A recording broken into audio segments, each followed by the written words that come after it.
ஒரு தவறான வீடியோ. ஒரு உண்மையான மனிதன்.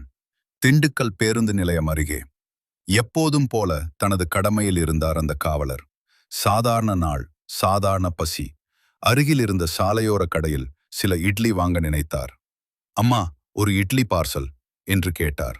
ஆனால் இன்னும் 10 நிமிஷம் ஆகும் சார் என்ற பதில்.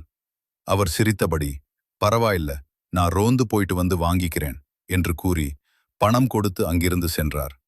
சில நேரம் கழித்து திரும்பி வந்து தான் கட்டிய பணத்திற்கு உரிய இட்லி பார்சலை பெற்றுக்கொண்டு அமைதியாக தனது கடமையை தொடர்ந்தார். ஆனால் அந்த சில வினாடிகள் யாரோ ஒருவரின் மொபைலில் வீடியோவாக மாறியது. உண்மையை அறியாமல் அதை சமூக வலைதளங்களில் இலவசமாக உணவு வாங்கும் காவலர் என்று பரப்பினர்.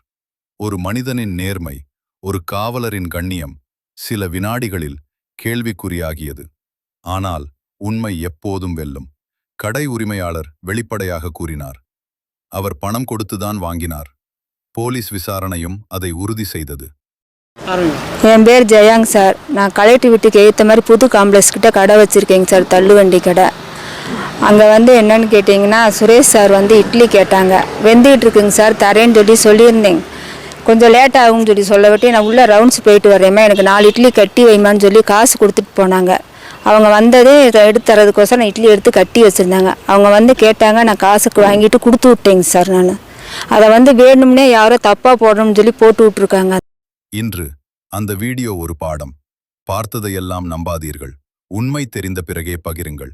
மேலும் இது போன்ற உண்மையான சம்பவங்களை அறிந்து கொள்ள விசில் நியூஸ் சேனலை சப்ஸ்கிரைப் பண்ணுங்க, லைக் பண்ணுங்க, மறக்காம ஷேர் பண்ணுங்க.